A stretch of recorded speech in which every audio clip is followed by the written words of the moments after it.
Bueno, jóvenes, muy buenas tardes a todas y a todos. Vamos a comenzar en respeto a la puntualidad de las personas que nos acompañan hoy. Como ustedes saben, siempre les les informo, ¿verdad? Para grabar la clase de hoy, para dejarla de constancia.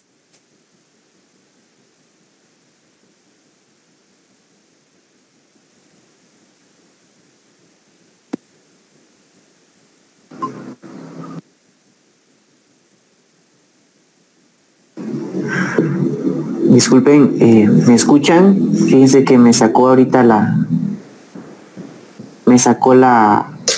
Sí, Lick, sí se escucha. Muchas gracias. Es que fíjense que estaba hablando y de repente estaba fuera del Meet y no sé por qué me sacó. La verdad no sé por qué me sacó, algún problema con el internet de plano. Bueno, les estaba hablando anteriormente, ¿verdad? Que sí estábamos teniendo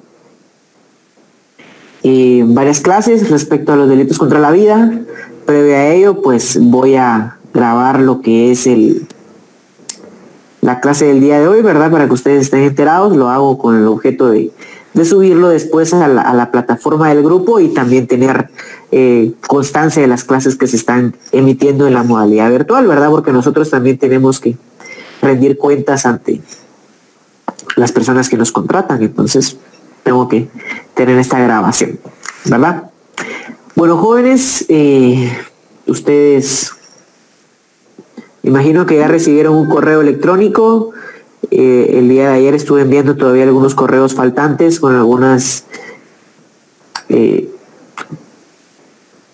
direcciones de correos electrónicos que no se habían actualizado todavía en la página de la facultad, pero espero les haya llegado a la mayoría un combo de 5 documentos de apoyo para este curso, dentro de los cuales está el programa de cursos, y espero también les haya llegado a las personas que no tenían invitación todavía para entrar a Google Meet, una invitación en su correo para que se puedan conectar automáticamente, ya sin ninguna espera de nada, ¿verdad?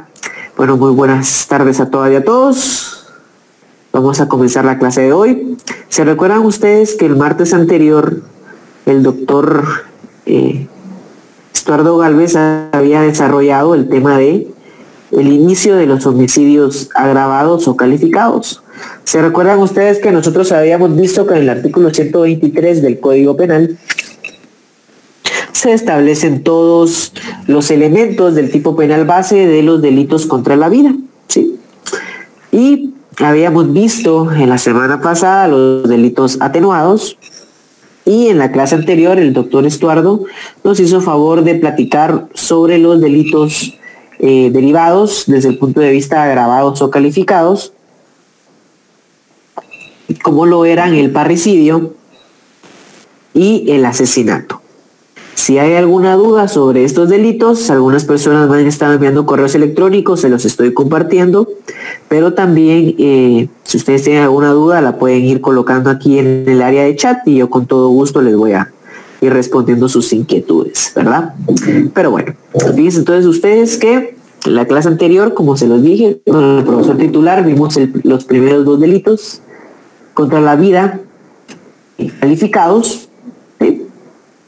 Y nos corresponde hoy desarrollar el tercer delito contra la vida calificado, que es la ejecución extrajudicial, ¿sí?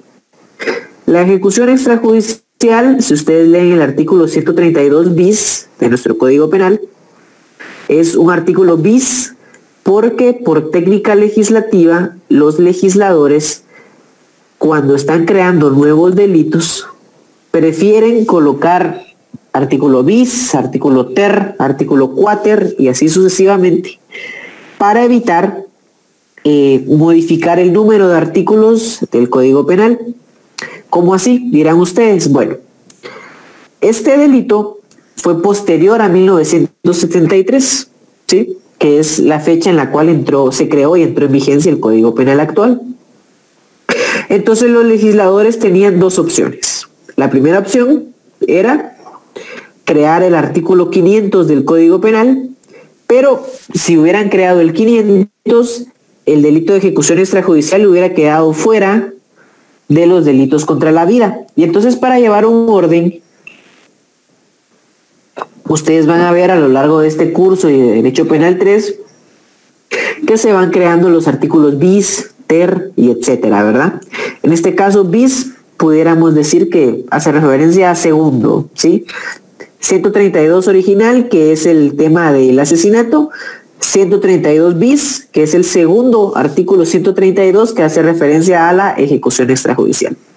Y este delito tiene dos supuestos de hechos distintos. Bueno, de hecho tiene tres, ¿sí? Que lo vamos a ver ahorita, pero básicamente tiene dos párrafos que contienen elementos diferenciadores del tipo penal que tenemos que estudiar el día de hoy. En el primer párrafo nos habla de que se comete este delito cuando se da la orden, autorización, apoyo o aquiescencia de autoridades del Estado para darle muerte a otra persona por motivos políticos. Ese es el primer supuesto del artículo 132 del Código Penal, del 132 bis. Y entonces tenemos que irlo analizando elemento por elemento, ¿sí? Si ustedes se dan cuenta, en este artículo 132 bis, en la primera parte, lo puede cometer cualquier persona. Cualquier persona, siempre y cuando actúe con la orden, autorización, apoyo o aquiescencia de autoridades del Estado, ¿sí? Les pongo un ejemplo. Viene el señor presidente, ¿sí?, y desea matar a un opositor político. Si ustedes se dan cuenta, acá ya se cumple el motivo político que me exige el primer supuesto del artículo 132 bis, ¿sí? Pero decide que no lo va a matar él mismo, sino que lo va a matar un sicario que van a contratar especial para darle muerte a este opositor político. Entonces, ¿qué hace el presidente? Le da la orden a un sicario o le da el apoyo, le dice, mira, te voy a dar un arma del ejército especial para matarla, le va a dar la orden, por ejemplo, en el caso que fuera un empleado público de que mate a alguien, ¿sí? Y entonces, en este primer supuesto, lo puede cometer cualquier persona, siempre y cuando medie una orden, apoyo, autorización o aquiescencia de una autoridad del Estado. La palabra rara en este artículo 132 bis es la aquiescencia. Y la aquiescencia hace referencia no a una orden expresa de darle muerte a alguien, sino un consentimiento de darle muerte a alguien de forma activa o pasiva. ¿Qué quiere decir esto de activa o pasiva? Que así como le puede dar el consentimiento con acciones para que esta persona le dé muerte a alguien por motivos políticos, también le puede dar el consentimiento con omisiones, ¿sí? Les pongo el ejemplo. Este señor presidente da una orden para matar a alguien. La persona que recibe la orden para matar a alguien efectivamente lo ejecuta. Estamos hablando de una orden, ¿sí? Pero en la aquiescencia no necesariamente le da la orden, sino que no toma acciones para que el sujeto activo no le quite la vida a una persona por motivos políticos. Eso quiere decir, por ejemplo, que en un operativo está el jefe de policía y no vigila a sus subordinados, ¿sí? Entonces, aunque él no le esté dando la orden de matar a alguien, él está generando condiciones para matar a alguien, ¿sí?, por motivos políticos. Y esta persona, en su defensa, no puede decir, fíjese, señor juez, que yo nunca le di la orden expresa,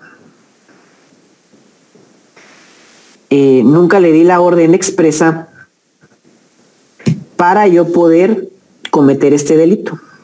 Y entonces le dice el señor juez, es cierto que usted nunca le dio la orden para cometer el delito a su subordinado, pero no observó el deber de cuidado necesario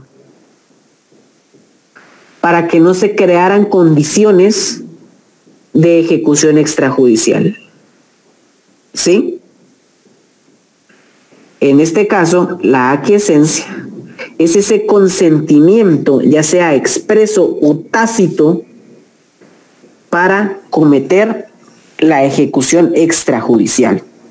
¿Se recuerdan ustedes que hace unos años hubo un operativo en la cárcel de Pavón, donde llegaron un grupo clandestino de seguridad, seleccionó a 7 reos de alta peligrosidad y aparecieron con un tiro en la cabeza en el próximo día en las noticias, y les pusieron fusiles a la par de los cadáveres para fingir que hubo un enfrentamiento armado entre los policías y los presos, ¿sí? Posterior a ello se hizo una investigación y se determinó que efectivamente no hubo un tiroteo, porque por la forma de los disparos en la cabeza, en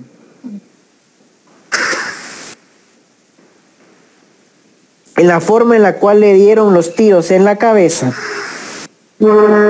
y en la forma en la cual aparecieron los fusiles, no era lógico que le dieran muerte a alguien de esa forma, ¿no? Y entonces en las investigaciones se llegó a la conclusión de que sí hubo personas como Víctor Rivera, como Javier Figueroa, que en ese entonces ejercían mandos en la Policía Nacional y también tenían funciones de asesoría en la Policía Nacional para darle muerte, ¿sí? Hubieron órdenes. Pero también el ministro de Gobernación, en ese entonces, ¿se recuerdan ustedes? Que era Carlos Bielman, el director de presidios, que es actualmente el presidente de la República, y otros funcionarios de alto rango, dieron su aquiescencia para cometer este delito. ¿Qué quiere decir? De que ellos sabían muy bien que dentro de las fuerzas de seguridad había un escuadrón de la muerte, ¿sí? Y entonces ellos sabían que este escuadrón de la muerte iba a ir a matar a los 7 reos, pero no hicieron nada por evitarlo, ¿sí? ¿Qué quiere decir entonces esto? Que ellos les dieron su consentimiento tácito para que se cometiera este delito. No hubo necesariamente una orden. Ustedes nunca van a encontrar una orden donde dice que Yamatei manda a matar a estos 7 reos, pero por aquiescencia sí hubo responsabilidad de los altos mandos. Claro está que, por ejemplo, Javier Figueroa sí fue condenado en Austria. Yo creo que el señor Alejandro Yamatei tuvo la suerte de ser juzgado aquí en Guatemala, porque la justicia acá no es muy positiva, y quedó libre. Erwin Spirinsen, ustedes han visto en las noticias que en Suiza él sí fue condenado. Entonces ustedes se dan cuenta, los países que protegen los derechos humanos sí lograron determinar que hubo una ejecución extrajudicial y sí condenaron a los responsables, con excepción de Bielman, aunque Carlos Bielman regresó y está siendo procesado acá por otros crímenes que cometió. Pero la quiesencia es eso, ¿ok? Es cuando ustedes como autoridad tienen la obligación, evidentemente, si tienen una cadena de mando, de generar condiciones de respeto a los derechos humanos de los reos. Pero si ustedes no lo hacen, están dando la aquiescencia para cometer este delito. ¿Estamos claros con eso? Aquí me preguntan por qué lo mataron. Vean, hay bastantes teorías de por qué murieron estas personas. Yo creo que hay que leer un poquito de historia. Hay un texto que se llama Crimen de Estado, el caso Parlacén, que de hecho estos 2 casos fueron los que motivaron que viniera la CICIG aquí a Guatemala, porque sí habían bastantes escuadrones de la muerte funcionando en esa época. Y en este libro en particular sí hablan de temas de tumbes de droga y de otros ilícitos en los cuales había complicidad entre las autoridades y los reos, y pues evidentemente salieron mal algunos negocios y hubo un ajuste de cuentas. Pero para evitar caer en hipótesis falsas, les invito a ustedes a buscar estos textos, a leer un poco de noticias para saber qué pasó. Pero me gusta mucho esa pregunta, porque con esa pregunta ustedes pueden darse cuenta de que Guatemala no es ajena a las ejecuciones extrajudiciales. De hecho, en Guatemala se sospecha que estos cuerpos clandestinos de seguridad siguen operando, ¿sí? Aquí me preguntan cómo saber cuál es el escuadrón de la muerte. Bueno, en las investigaciones y precisamente en este libro que les estoy comentando, que se llama Crimen de Estado, el caso Parlacén, sí se demuestra que habían ciertos encargos de las autoridades a este escuadrón de la muerte, que su principal tarea era ser un grupo antisecuestros. Lo que ellos hacían era cierto grupo de policías, según, como les digo, esta investigación periodística que consta en el libro, lo que ellos, las acciones que ellos realizaban era básicamente recuperar a personas secuestradas, víctimas de extorsión o hijos de altas personalidades aquí en Guatemala a cambio de dinero, ¿no? Y poco a poco ellos fueron teniendo relaciones con las autoridades. De hecho, las autoridades contratan a este líder de la banda como asesor de seguridad. Entonces ya había un conocimiento de las acciones que este grupo hacía, pero lo hacían al margen de la ley, no era legal, ¿sí? Entonces en esta operación Pavo Real, como bien indican en el chat, estos grupos se juntaron y cometieron estos crímenes en las cárceles, ¿no? Pero como les digo, ya lo investigarán ustedes y llegarán a sus propias conclusiones según su criterio, ¿sí? La cuestión acá es que la aquiescencia, recapitulando, no tiene que ser un consentimiento expreso. La aquiescencia puede ser un consentimiento tácito de permitir las condiciones para cometer el delito de ejecución extrajudicial. Entonces, en la primera parte de este delito, ustedes pueden observar que lo puede cometer cualquier persona si tiene este apoyo de las autoridades, ¿sí? Pero también lo puede cometer cualquier funcionario o empleado público, perteneciente o no a los cuerpos de seguridad del Estado, que ordene, autorice, apoye o dé aquiescencia para la comisión de tales acciones. ¿Qué quiere decir? Que así como pueden ser las autoridades de gobierno quienes den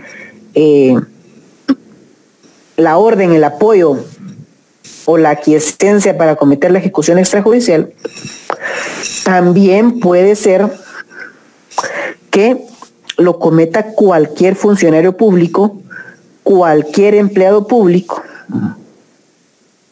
que se aproveche de su condición, de ser o de tener una relación con el Estado para cometer este delito.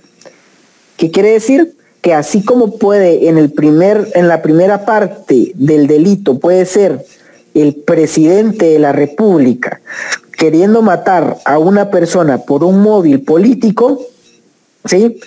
En la segunda parte de este párrafo puede cometer el delito cualquier funcionario público o cualquier empleado público que ordene, autorice, apoye o dé la aquiescencia para la comisión de esas acciones. Funcionario público, cualquier diputado, por ejemplo, pudiera dar la orden de matar a alguien, ¿sí? Incluso un empleado público, por ejemplo, los docentes en la universidad son empleados públicos.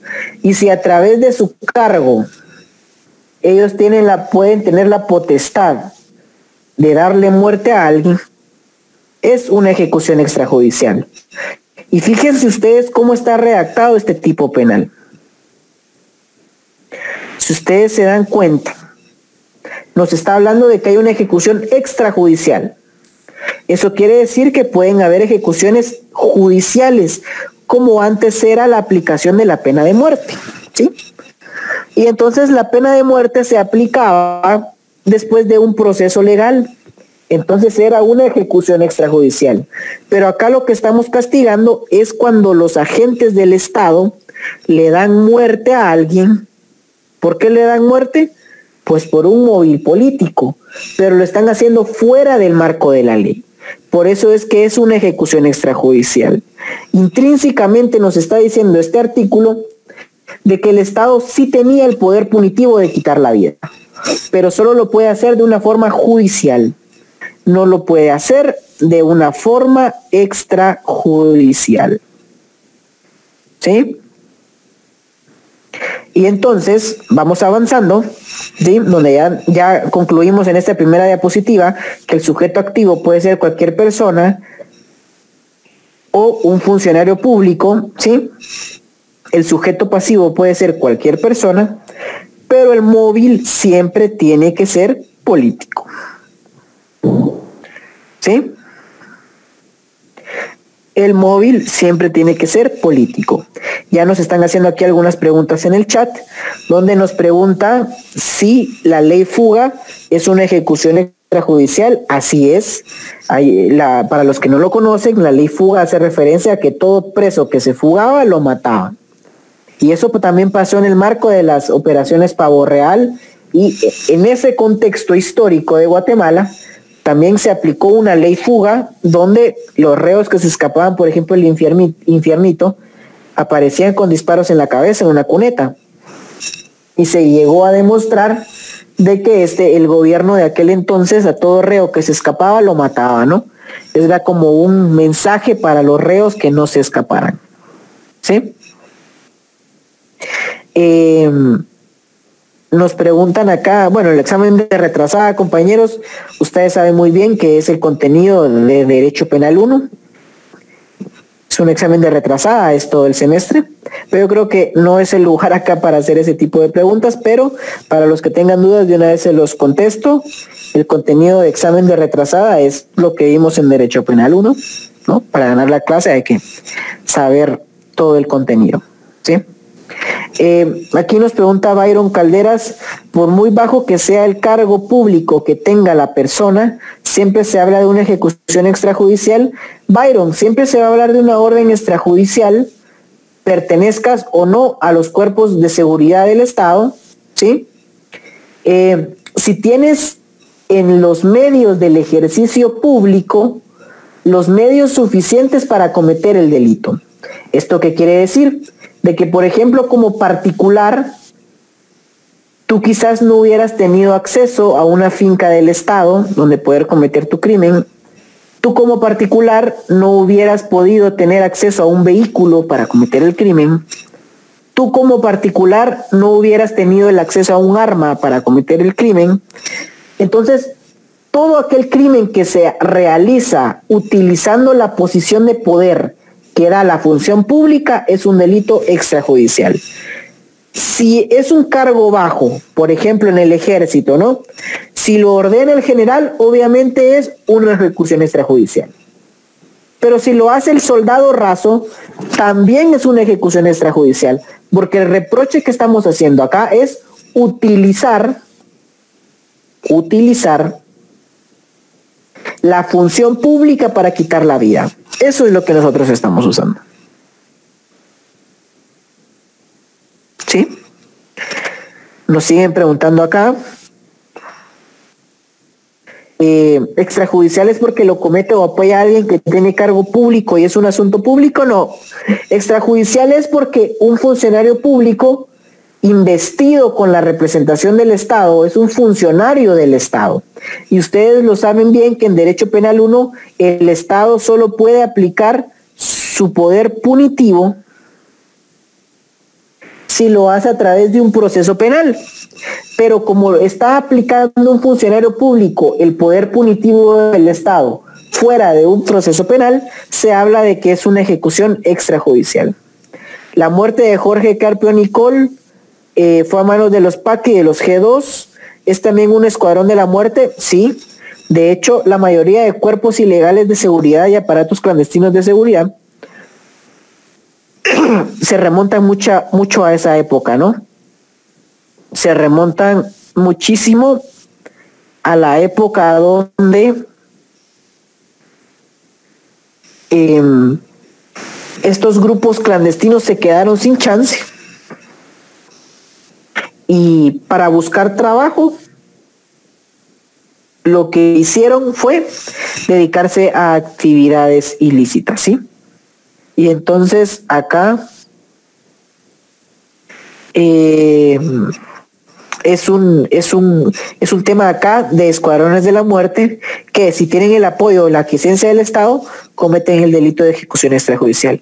Lo de Meme Colom Argueta, efectivamente, ese es un caso claro en la historia de la universidad. El profesor Manuel Colom Argueta, y alcalde de la ciudad, él era profesor de Derecho también, lo matan por ser un opositor político. Ahí estamos hablando de una ejecución extrajudicial.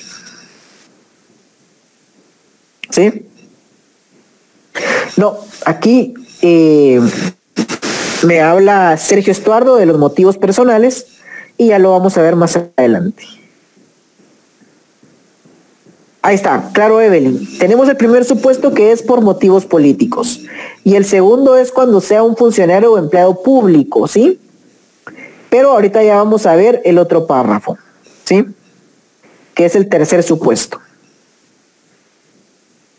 ¿La ejecución extrajudicial se puede calificar como poder punitivo?, nos pregunta Alonso. Sí, sí se puede calificar como poder punitivo, porque el Estado siempre tiene un poder punitivo de limitar derechos. ¿Se recuerdan ustedes que lo vimos en la serie de 7 capítulos, que vimos el semestre anterior? El Estado siempre tiene poder punitivo. Lo que nosotros hacemos con el derecho penal es limitarlo, es ponerle reglas, ¿sí? Porque si no tuviera reglas, empieza a masacrar a las personas que viven en su territorio. En el conflicto armado interno también hubieron ejecuciones extrajudiciales, así es. Hubieron muertes en combate, ¿verdad? Que evidentemente cuando hay un enfrentamiento armado entre, en este caso, la guerrilla y el ejército, esas muertes no pueden contar como ejecución extrajudicial porque hay un enfrentamiento.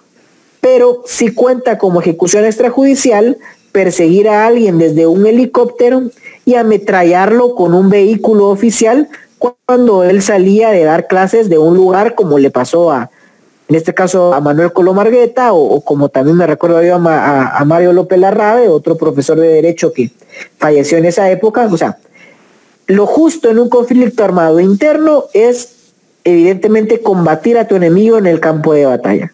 Pero lo que no puedes hacer es matar a alguien por sus ideas. Eso ya es otro tema, ¿sí? Marvin Hernández nos pregunta, ¿cómo puede contarse como parte del Estado? Usted menciona que son personas desempleadas que se dedican a realizar lo mal llamado limpieza social. Por ejemplo, si estas bandas que se crearon en la época del conflicto armado interno se quedaron sin trabajo y ellos siguen matando para particulares, evidentemente ahí hay un asesinato, o como lo vamos a ver en el segundo párrafo, también pudieran bajo ciertos supuestos encuadrar en ejecución extrajudicial. Pero si hay una autoridad que los contrata para eso, también es ejecución extrajudicial. ¿Cuándo se puede decir que es un crimen político? Cuando se le da muerte a una persona por sus ideas o ideología política, o para evitar que ejerza sus derechos políticos. Por ejemplo, el día de mañana una persona anuncia que se va a lanzar para la presidencia de la República. ¿Qué hace entonces en este caso la persona que tiene el gobierno? Matarlo, porque sabe que le puede ganar las elecciones. Entonces lo que está haciendo es matarlo para limitar el ejercicio de sus funciones políticas.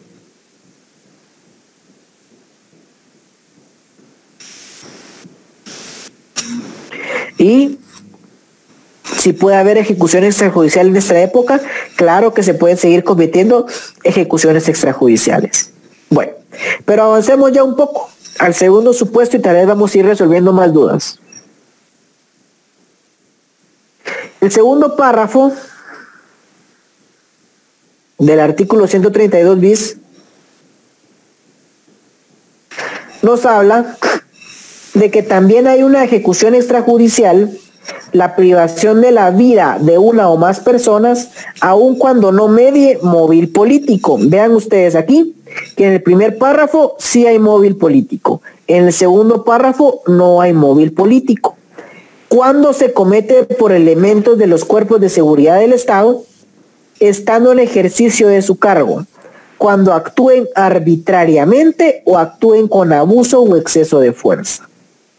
Dejémoslo ahí para empezar.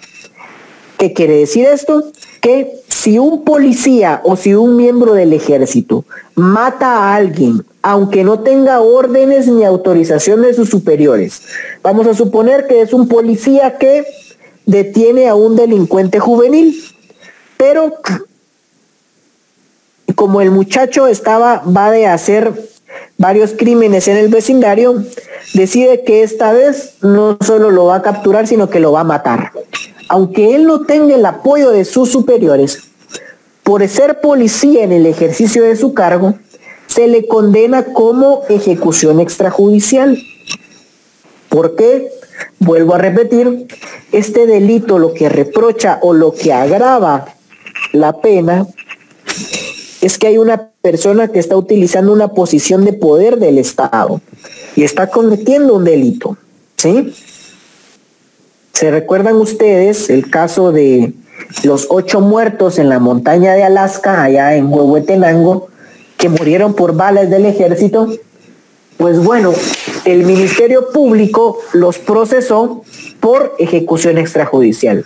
Ya después el abogado defensor, de una forma muy astuta, logró cambiar el tipo penal a homicidio cometido en estado de emoción violenta.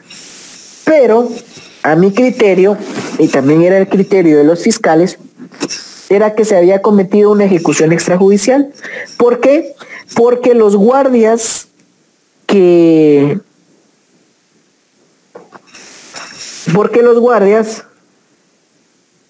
estaban los soldados estaban en el ejercicio de su cargo. ¿Qué quiere decir esto?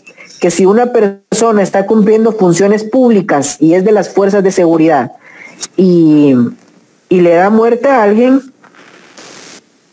comete ejecución extrajudicial.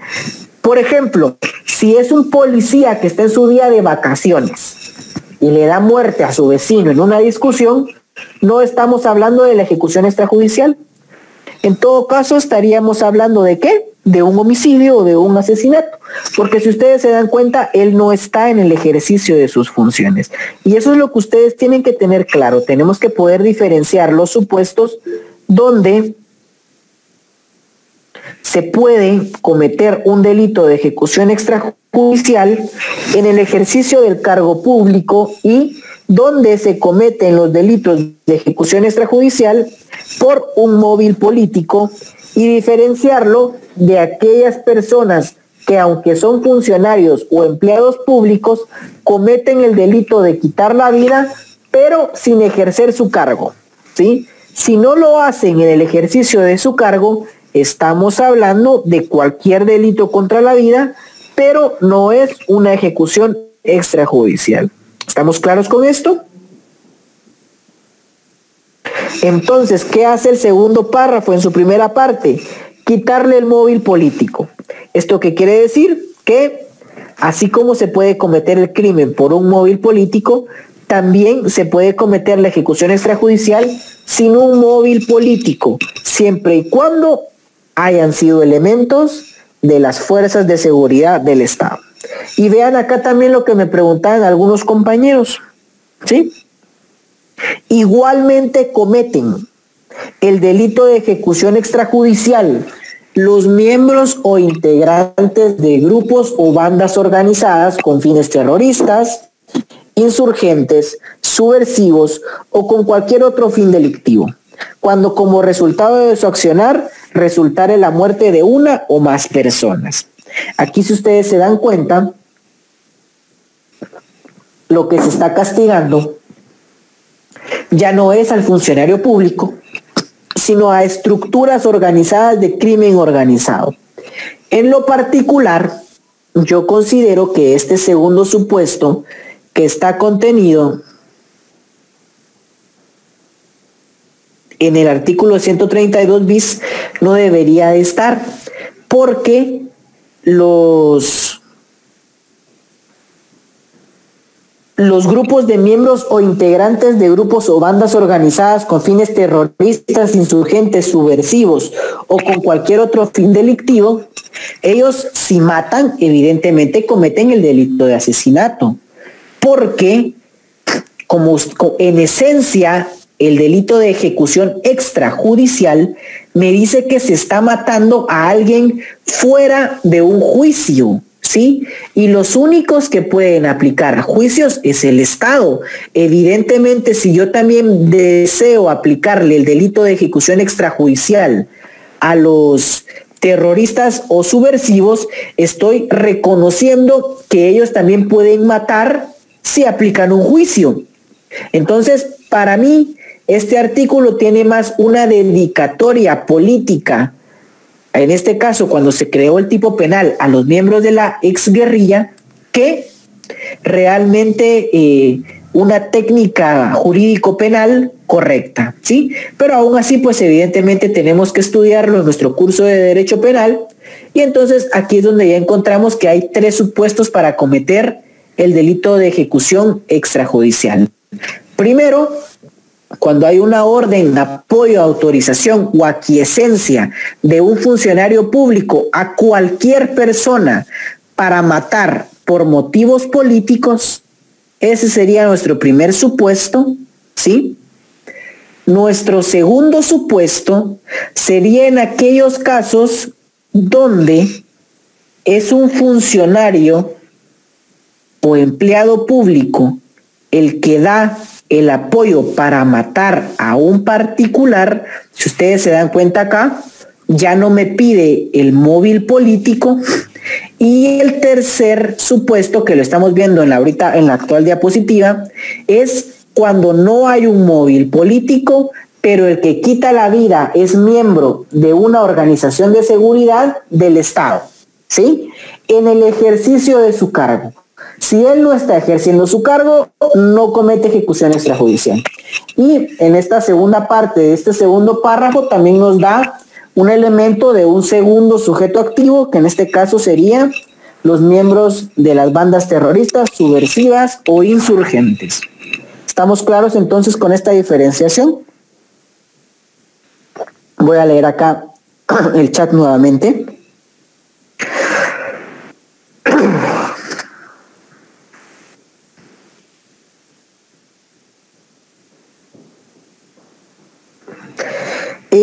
Bueno, lo de Mario Estrada y contra la licenciada Telma Aldana, ahí nos hablan de los casos donde si lo hubiera cometido, me recuerdo muy bien el cartel creo que era el cartel de Sinaloa, el que estaba contratando este sujeto de Mario Estrada. Yo considero que hubiera encuadrado en el delito de asesinato. Le voy a decir por qué. Porque el cartel de Sinaloa para mí no encuadra ni en las organizaciones con fines terroristas, porque el cartel de Sinaloa no busca quitarle el poder al gobierno. Él está feliz con los presidentes, pues yo nunca he visto que un narcotraficante quiera quitar a un presidente, por ejemplo, ¿no? Más allá de casos extremos que han pasado, pero aquí en Guatemala no lo he visto. Yo creo que al contrario, no financian campañas presidenciales para tener ciertos privilegios. El grupo que estaba contratando María Estrada tampoco eran insurgentes, tampoco eran subversivos, porque de igual forma no querían tomar el poder por las armas o con cualquier otro fin delictivo, pero al final lo que busca este segundo párrafo es castigar esas organizaciones criminales que tienen evidentemente motivaciones políticas, ¿sí? Y entonces no pudieran encuadrar en el supuesto de darle muerte a Telma Aldana como una ejecución extrajudicial. De hecho, Mario Estrada, cuando se entrega a las autoridades, cuando lo capturan allá en Estados Unidos, el agente de la DEA encubierto que grabó esa conversación sí habla de un dolo de asesinato. De hecho, él sí iba a ir por homicidio en primer grado, no por una ejecución extrajudicial como tal, ¿sí?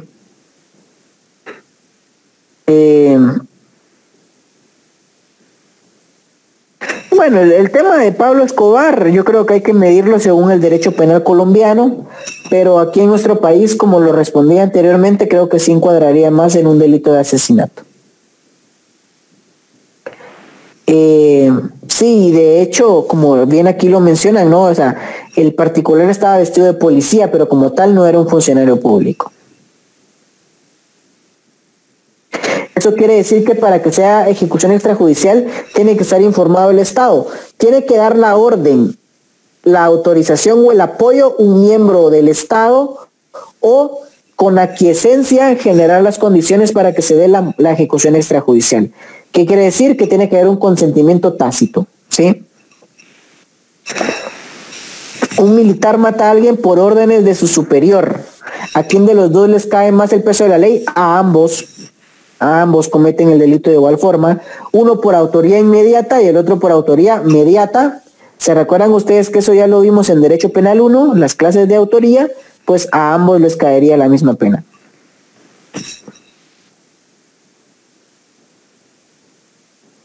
Sí, Celeste, también, si el funcionario público comete él mismo el delito,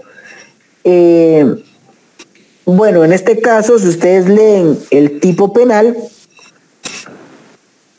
el segundo párrafo hace referencia a los miembros de los cuerpos de seguridad. Pero acá en la segunda parte del primer párrafo nos habla de que en igual forma comete dicho delito el funcionario o empleado público, perteneciente o no a los cuerpos de seguridad, que ordone, autorice o apoye la aquiescencia para la comisión de tales acciones. ¿Qué quiere decir eso? Que el funcionario público comete ejecución extrajudicial si ordena, pero si la comete él mismo, puede ser un asesinato, ¿sí? Según este primer párrafo, ¿ok? Mientras que en el segundo párrafo, si ustedes se dan cuenta, sí me habla de un sujeto activo calificado en el sentido que se comete por elementos de los cuerpos de seguridad del Estado. Ahí ya no me habla de cualquier persona ni de cualquier funcionario público.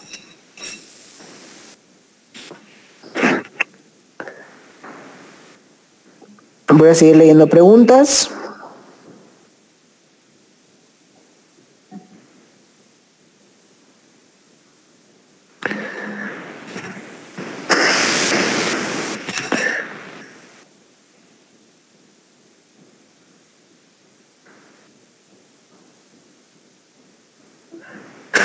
Sí, aquí creo que estamos hablando del mismo caso de Alaska, ¿no? Pero al final el Ministerio Público les trató de imputar el delito de ejecución extrajudicial y un juzgado modificó este delito por homicidio cometido en estado por homicidio cometido en estado de emoción violenta.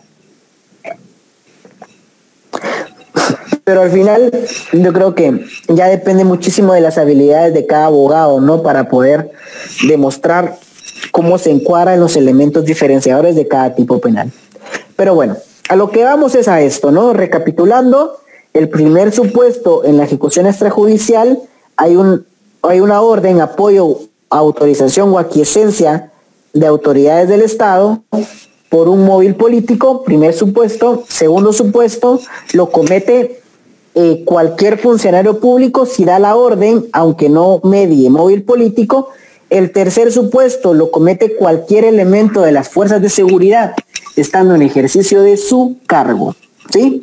Y también hay otro sujeto activo por ahí perdido, que es los grupos subversivos, terroristas, insurgentes o que tengan un fin delictivo, siempre y cuando estén organizados por temas políticos. Y bueno, para avanzar un poquito más, vamos a conocer ahora este caso. Creo que ustedes, y ya con todas y todos acá, entonces hemos analizado que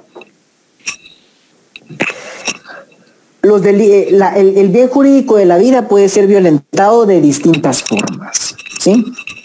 Puede ser violentado con su tipo penal base o puede ser violentado con delitos atenuados o delitos agravados. Y entonces en este caso quiero que lo analicemos. Fíjense que ustedes que este Ernesto Mazariegos es conviviente de Carla Aceituno, ¿sí? Y ambos llevan 10 años en convivencia y vida marital. Ojo a esto.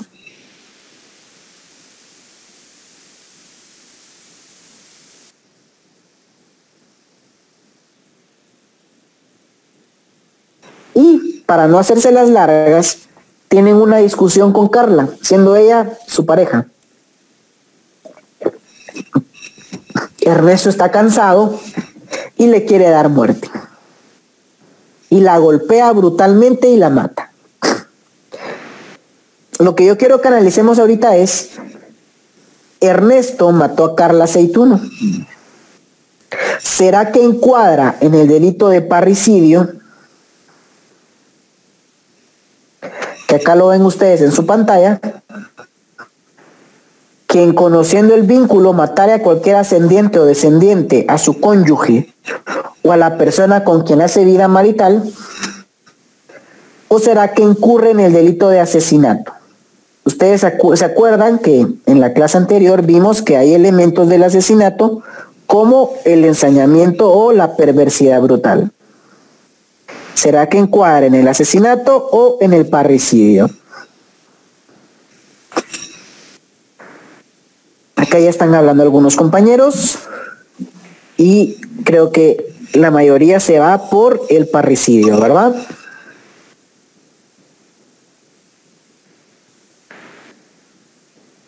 Bueno, y aquí hay otros compañeros que también se van, compañeros y compañeras que se van por el asesinato. ¿Será que si mató a su conviviente con quien hace vida marital comete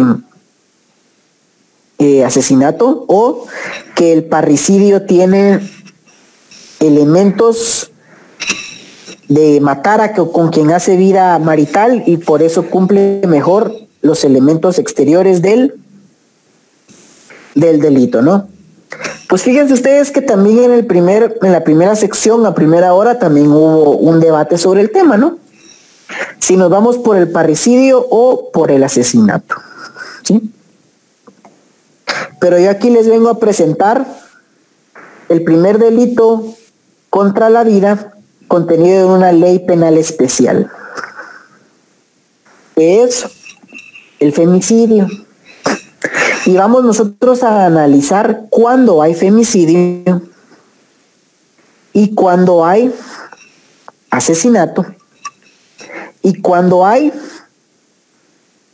parricidio, ¿sí? Quiero que diferenciemos estos supuestos. Y fíjense ustedes que vamos a empezar esta parte de la clase con un abordaje de antecedentes, ¿no?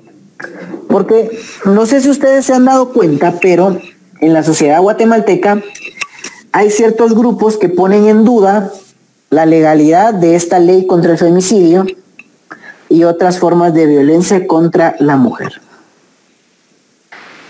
De hecho, algunas personas creen que esta ley en específico castiga únicamente al hombre y no a la mujer, y que por eso viola el principio de igualdad consagrado en el artículo 4 de la Constitución Política de la República de Guatemala.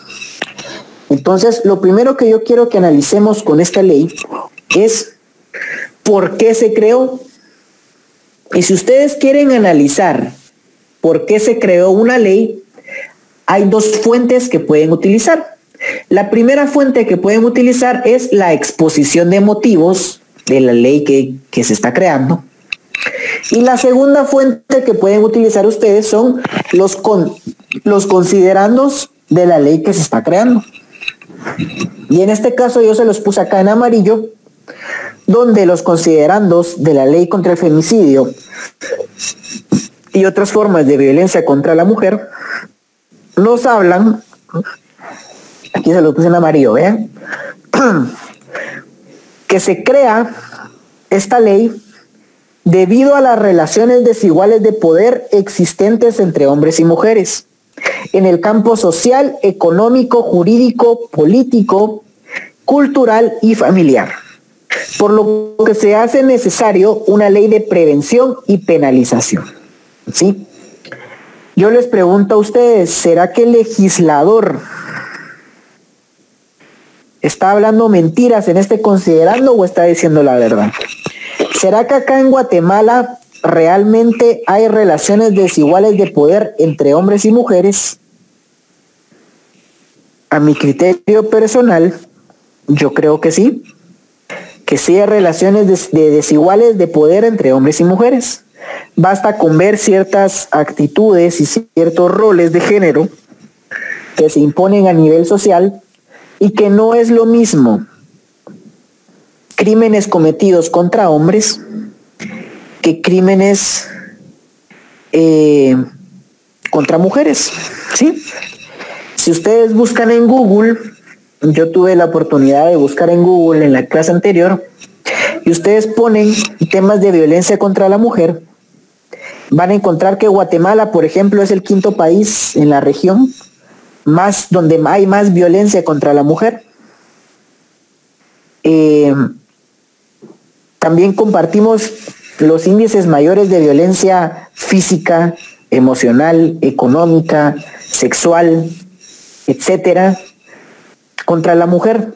Entonces, el Congreso de la República, al analizar esa situación, se da cuenta que es necesario crear una ley que combata precisamente todos esos crímenes que se cometen por las relaciones desiguales de poder, ¿sí?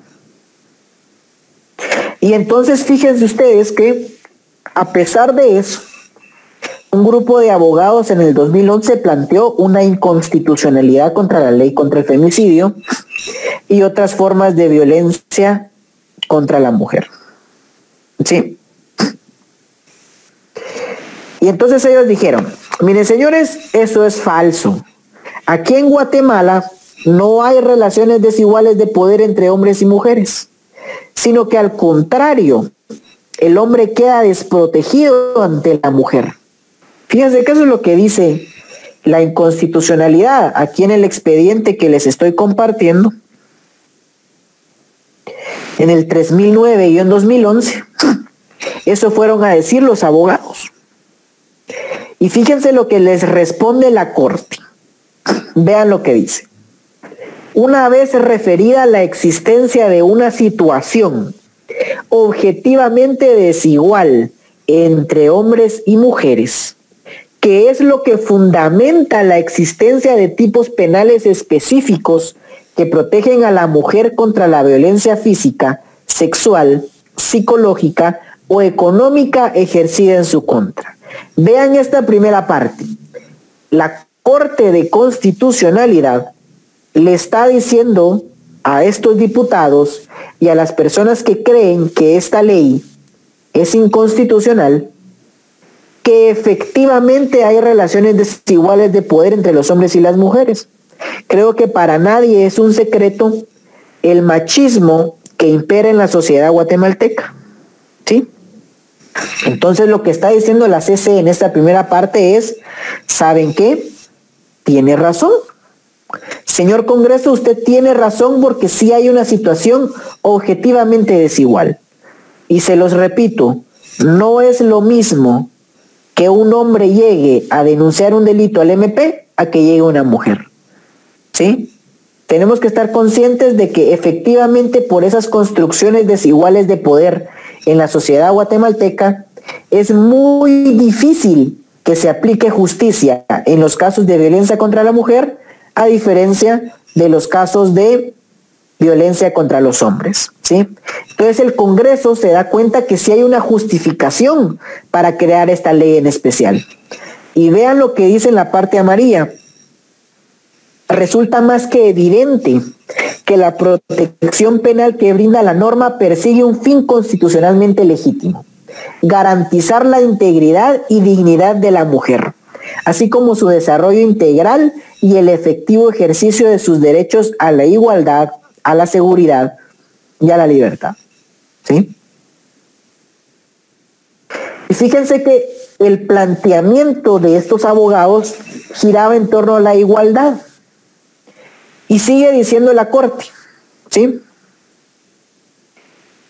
El concepto, o sea, el carácter del principio de igualdad no es absoluto, según el artículo 4 de la Constitución Política de la República. Vean, esto no lo está diciendo cualquier persona, esto lo está diciendo la Corte de Constitucionalidad, que es nuestro tribunal de más alta jerarquía en el ordenamiento jurídico guatemalteco. ¿Sí?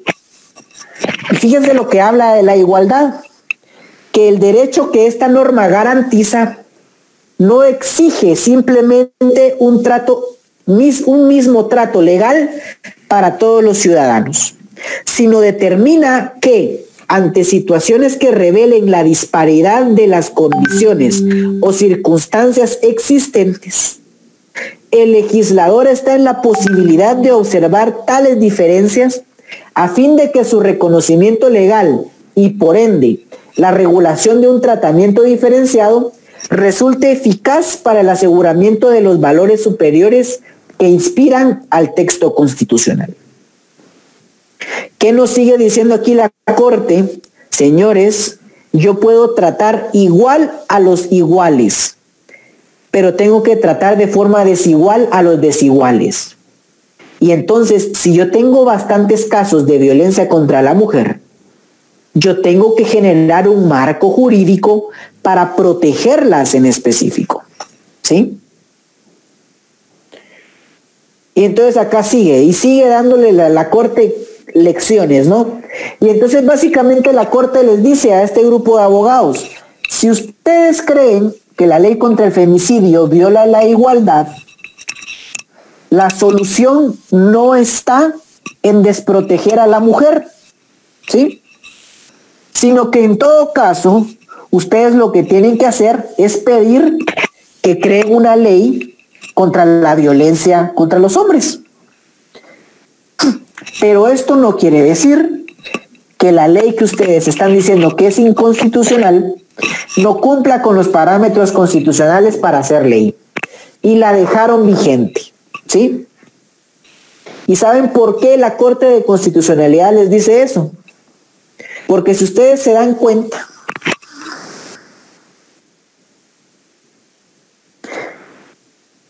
¿en qué caso se aplica la ley contra el femicidio y otras formas de violencia contra la mujer? Está en su artículo 1. Vean lo que dice en subrayado. Que particularmente cuando por condición de género, ojo ahí, o sea, se está cometiendo un delito por el hecho de ser mujer, en las relaciones de poder o confianza. Ya vamos a ver más adelante cuándo es una relación de poder y cuándo hay una relación de confianza. En el ámbito público o privado, quien agrede, cometa en contra de ellas prácticas discriminatorias de violencia física, psicológica, económica o menosprecio a sus derechos. Ya se dan cuenta ustedes que no aplica en todos casos, sino que se tiene que cumplir. Se tiene que cumplir estos elementos. Que haya una condición de género, eso quiere decir que tiene que ser en una relación de géneros distintos, hombre y mujer. En las relaciones de poder o confianza, segundo elemento que tiene que existir, en el ámbito público o privado, ¿sí? Y vean, de verdad, esto no lo está diciendo cualquier persona. Ya también la casación de la Cámara Penal, o sea, la Cámara Penal de la Corte Suprema de Justicia, otro alto tribunal en Guatemala, nos está diciendo, en este caso, y lo vamos a conocer más adelante, en los delitos contra la libertad y contra la indemnidad sexual de las personas, pero se los traigo aquí a colación para que vean cómo hace la diferencia la Cámara Penal de la Corte Suprema de Justicia, cuándo se aplica esta ley y cuándo debe aplicarse el Código Penal, ¿sí? En este tipo dice de que la acción que se estaba juzgando, según la Cámara Penal, encuadraba en el delito penal de agresión sexual contenido en el artículo 173 bis del Código Penal, ¿sí? ¿Y saben por qué? Porque de los hechos acreditados se establecen que menoscaban la libertad e indemnidad sexual de una mujer, pero no existe una relación de poder o de confianza, ¿sí? Entonces, el caso básicamente era el siguiente, ¿no?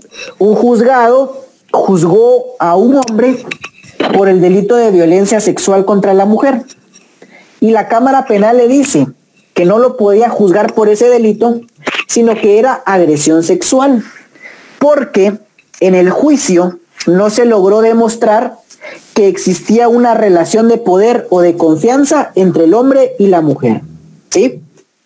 Entonces ustedes como abogados y abogadas, si se llegan a topar con un caso de estos, tienen que demostrar que hay una relación de poder o de confianza entre el hombre y la mujer. Entonces aquí ya vamos a ver las últimas 2 diapositivas y se van a su siguiente clase. Que el tipo penal que castiga la muerte de una mujer es el femicidio. Y vean lo que dice. Comete el delito de femicidio, ¿quién? Ojo ahí, en el marco de las relaciones desiguales de poder entre hombres y mujeres. ¿Qué quiere decir esto? Que una mujer que mata a otra mujer cometerá asesinato, homicidio o cualquier otro delito, pero no comete femicidio. ¿Por qué? Porque debe haber una relación desigual de género entre hombres y mujeres, ¿sí?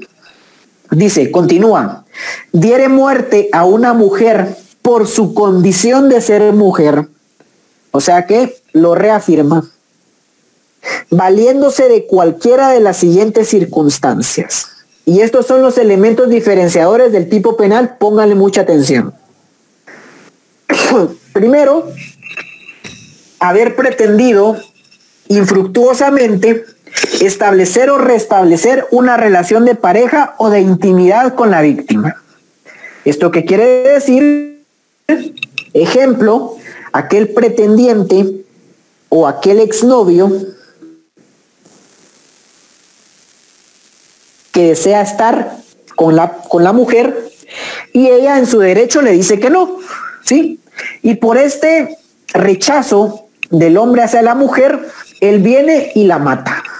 Ahí estamos ante un supuesto de la literal A. La literal B hace referencia: mantener en la época en la que se perpetre el hecho o haber mantenido con la víctima, ojo ahí, relaciones familiares, conyugales, de convivencia, de intimidad o noviazgo, ¿sí? Amistad, compañerismo o relación laboral. Quiero que vean ustedes en qué tipos de relaciones se puede cometer el femicidio y en general la violencia contra la mujer, pero eso ya lo vamos a ver más adelante en los delitos contra la integridad sexual. Pero vean acá, si ustedes se dan cuenta en las relaciones familiares, conyugales, de convivencia, de intimidad o noviazgo, amistad, compañerismo o relación laboral, pueden haber relaciones de confianza o relaciones de poder. Cualquiera de las dos. Una relación de confianza es evidentemente horizontal, pero vamos a suponer el caso donde un amigo le dice a una amiga que él le va a dar jalón a su casa, ¿sí? Pero aprovechándose de esa confianza, le da muerte, porque muy posiblemente ella no se hubiera subido a su carro si no le tuviera confianza. Ahí hay una relación de confianza. Y una relación de poder hay cuando nosotros hablamos evidentemente de un noviazgo, padre e hija, siempre cuando el hombre ejerce autoridad sobre la mujer en ese tipo de relaciones, y si le da muerte a alguien, pues evidentemente es un femicidio.